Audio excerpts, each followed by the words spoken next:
Hey folks, this is Matt once again, and like I said before, I would be reviewing WarGames 2, The Dead Code, mainly known as WarGames, The Dead Code, which, like I said before, I said a couple times, but fucking did be dead, then watch this movie again. Watching it the first time was enough. This movie sucked right off the bat, really bluntly. I know what you expecting. It's a sequel to a film that's like 20 some years later. I know, but it still doesn't make it less sucky. It still doesn't make it less shitty.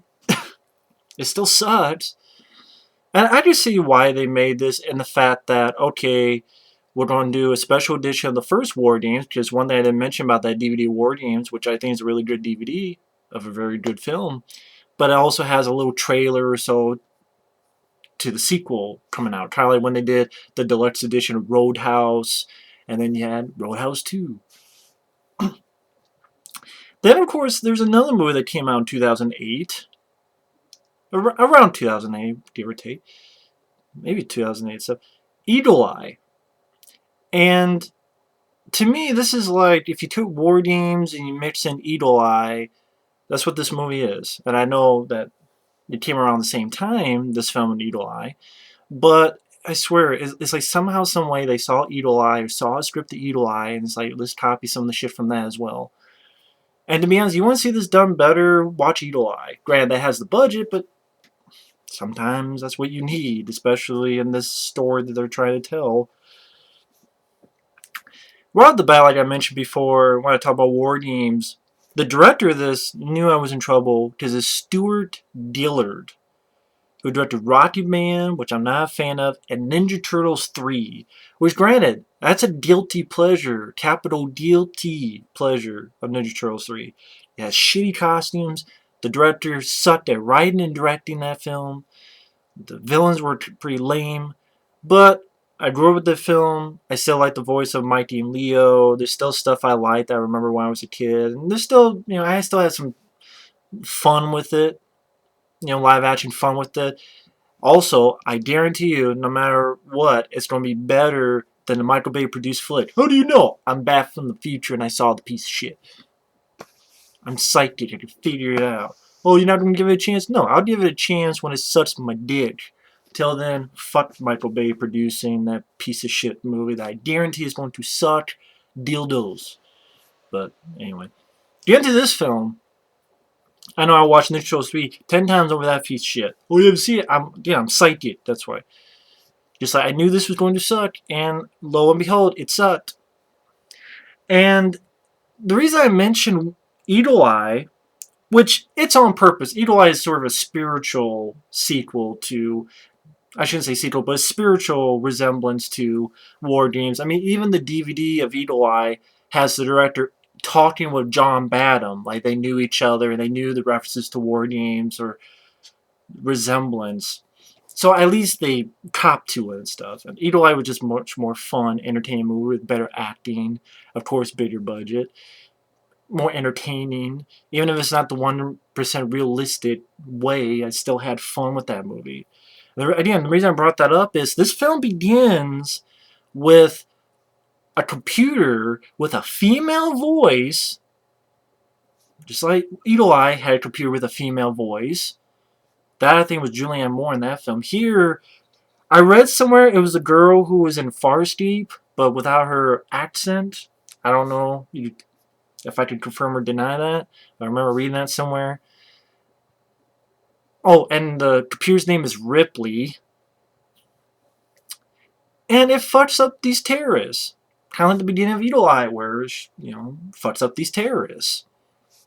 And it just was like, wait a minute, that's like the beginning of Eagle Eye. It just made me like,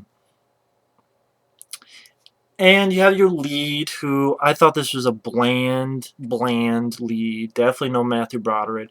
Guy named Matt Lanter, which, he was in Vampire Suck and Sorority Row and Disaster Movie, The Cutting Edge 3,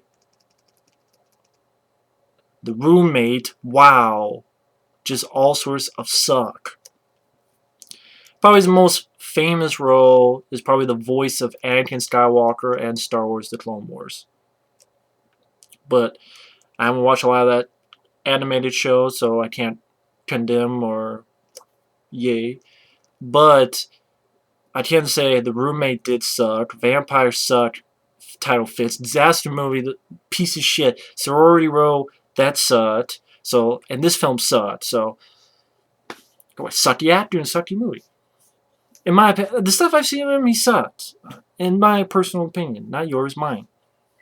Just bland, bland, bland, like a piece of wood, bland.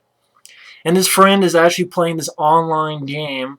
Lo and behold, it's actually Stargate. It's called Stargate Worlds. And how this all comes about is the kid who's pretty much a genius. He knows a bit about computers. He has his neighbor called Mr. Masood. I think that was the last name of the guy, Masood, who happens to be Middle Eastern type. And the guy's like, well, there's something going on with my computer. Could you help me? And the guy's pretty much innocent, at least as far as I remember. So the guy, okay, the kid's like, okay, I'm going to help you out. And something about some guy who sort of those schemes where they'll take money from you, but in this instance, it's put money back in. It's like fucking with his neighbor's finances. But there's a fuck up where something happens where there's a little bit more money, and the lead guy's buddy goes, oh, put this money into this game, this online game called Ripley's Game. And Ripley's Game is it's like internet gambling. You put some money in, and if you kill so many people in this simulation, then you win this bundle of money. But you find out that this is actually a ploy for this government agency to sniff out terrorist cells. Before I get to that, another thing that was like weird, like the government agents,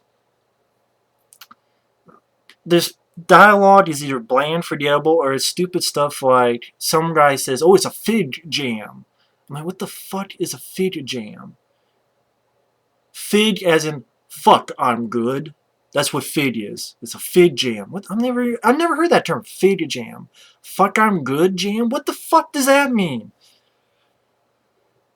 And this whole thing about the system that they use to sniff out terrorist cells, I'm thinking at the beginning, wait a minute, that doesn't make any goddamn sense. Of course, later on in the film, they kind of cop to it where, you could just have these, it's like 6 degrees of Kevin Bacon, where 6 degrees separation, if it's in the general vicinity, they're going to be put as a terrorist. I'm like, so you bet on an online thing and you're good at games, could be a terrorist cell. So what, if I play on my PS1 WarGames DEFCON 1, could be linked to terrorists or some shit? I'm like, I think I remember reading somewhere that they're taking base on something that happened in reality, but even if it happened in reality, it was stupid. Maybe people won't think the plot is as dumb as I thought, but I just didn't pull me in. It didn't pull me in like the first film. I just thought it was like, really? This is what you're doing, government? You're pretty much, at times, you're like, oh, you win this, you win a bundle of money. So in a way, you're financing terrorists, and they mention that, but it's like, I don't know, just the way it all worked, it wasn't interesting to me. At times, it kind of didn't really make sense to me. I'm like, there's no better ways to do this? But whatever. Just the plot didn't involve me, didn't interest me. The two leads, I mean, the guy, likes this hot girl, and very flat characters, flat leads. They're talking about chess. He tries to hack in her Facebook. She has his little mousetrap thing saying, oh, you try to hack in my Facebook? But if it's this guy, how about you come to Montreal? So they actually top to the fact that some of the films actually, maybe all the film, but some of it actually takes place in Montreal, in Canada. And convenience sake, the kid's mom happens to work for a chemical place, and she's sick, and she's brought home chemicals. And she gave some reason, but I'm like, I still don't get why the fuck you're bringing all these chemicals home, lady. Still doesn't make any fucking sense. I can understand if you're working at food and you bring food home, but not fucking chemicals.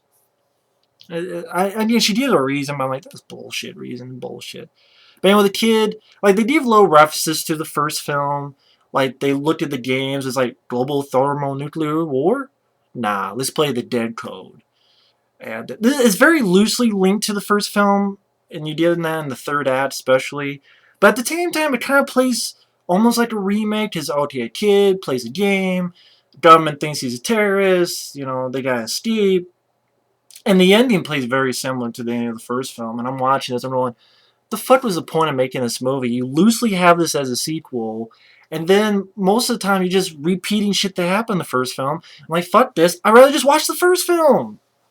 Fuck it. You know, you watch these movies like, I just play the first film, and this is annoying the shit out of me. But anyway, they think he's a terrorist. His friend gets detained by agents. His mom's arrested. And like his mom even said that she had this flu that was going on. And they're like, oh, we don't know. We don't know if it's a flu. We don't know if it's chemicals. I'm like, you really don't know what the hell she has? Really? Are you serious? Can you not tell if the... Isn't there a difference between a flu and, oh shit, she has fucking SARS or has... Not SARS. What am I thinking of? God damn it, why can't I think of the word for it? Damn it. You can't tell, really? You can't tell the difference? But one thing leads to another. Him and this girl get to Canada. You have this very boring foot chase, at least in the subways. Then this old guy, it's Professor Falcon from the first film, only played by a different actor, who faked his death yet again, like he faked his death in the first film. So he faked his death a second time? And goes, oh hey, I actually dealt with this Ripley computer, and goes back to his place, and he actually has Joshua, the computer in the first game, the Whopper. This is where you actually get ties to the first film, where it's the Whopper. And even the voice of the Whopper, the Joshua, is the same, but yet it's off. I don't know how to put it. It's the same, but yet it's off. I don't know what it is. I know that doesn't make any sense, but it's hard to explain. And long story short, he's like, okay, you know, sends Joshua there to try to confuse Ripley.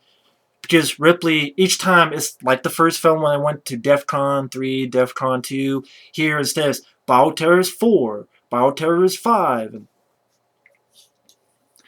And it's fucked up all of Philadelphia. You know, it's taking care of all the electricity. And Falcon sends the computer to stop everything. Sends Joshua to, you know, confuse it, give it all these games to play, so it confuses it. But then Ripley gets his plane, drone, flies it over there to blow it up. Falcon stays there, he dies, along with, you think, Joshua the computer, but you find out that he's actually, you know, Joshua is still out there, and he gets used to help at the end. And like the original, the kids get to the final place where all the shit's going down. A final confrontation with Ripley, where everything's confusing. Everything's confusing. Everything's counting down. And basically, the lead guy gets his friend and gamers to all go onto that site at the same time, and then they get Joshua on the computer to confuse it with games as well. And then it's halted, but now it's going to DC, and the girl's like, oh, teach it Russian roulette, you know, because you lose by winning, you win by losing. You know, you win by losing, pretty much. And it pretty much is the same as the first movie, where now instead it's Joshua, the Whopper, playing. That's the only thing I liked a teeny bit. It's like, okay, they're using that computer from the first one. Okay, he's kind of be used as a good guy. Interesting idea, but to me, but they don't do fuck all with it, in my opinion, or they fucked it up, or you have a shitty director, in my opinion. And they do the same thing where instead it's Joshua and Ripley, and they do the thing where Mrs. Gold here, Mrs. Gold there, total annihilation, blah blah, total annihilation, and then they use the same fucking word where Ripley is the one who says a strange game. The only winning move is not to play. I'm like, the same as the first film. Then the film ends, and by the way, that mom that's sick, you don't know, is she okay? What did she really have? Chemicals of the flu? Like, you never find out, like, oh, oh, sorry, mom, fuck you. This movie sucks. Why? Go back to the beginning. This movie is a piece of shit. It's just bland, forgettable. It's a redux of the first film with loose ties to the first film. Watch Eagle Eye. Eagle Eye did it better. Plain and simple. Fuck this movie.